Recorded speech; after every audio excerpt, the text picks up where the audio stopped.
A golden sunrise brightens up an ashen morning sky.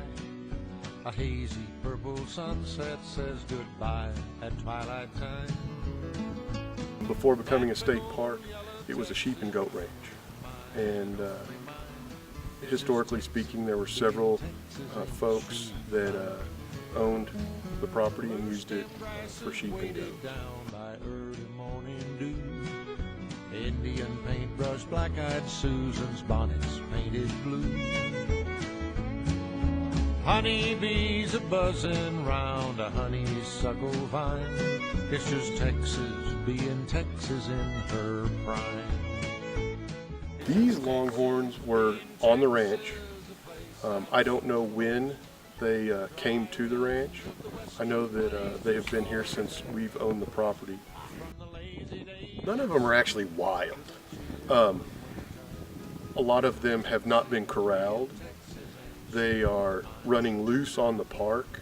However, all the cattle were domestic at one point, and if they're not really domesticated at this point, it really has more to do with the fact that we have not gone and worked them like you would if you were running a ranch for profit. We spend a lot of time and tax dollars maintaining and feeding them.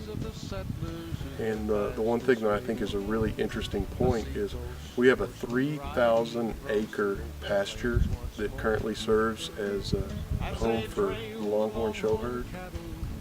And that is not enough acreage to provide grass. These cattle still have to be fed supplemental feed. There is, I'm not sure the exact number of cattle that we have running unattended, but certainly they have to live off the grasses that are growing naturally, which means that they go due into the riparian areas, which are the areas more sensitive. A lot of them have cultural resources in addition to the natural resources. Obviously they compete with native species of animals for those resources. And really a ranch is not an operation that is any part of Parks and Wildlife mission statement. Parks and Wildlife would like to remove the cattle. There's plenty of other state parks that do have show herds that would allow people to go and see longhorns if that's what they desire to do.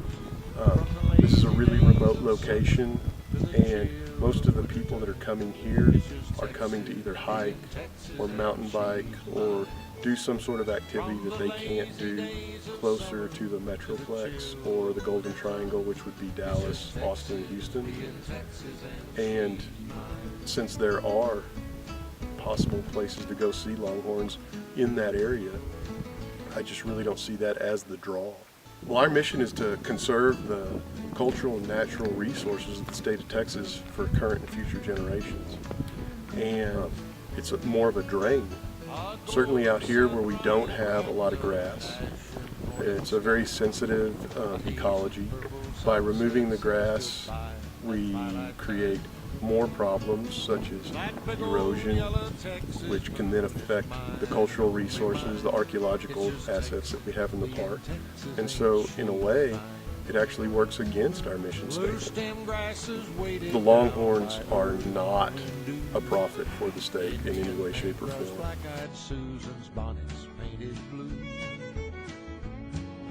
Honeybees a buzzing round a honeysuckle vine.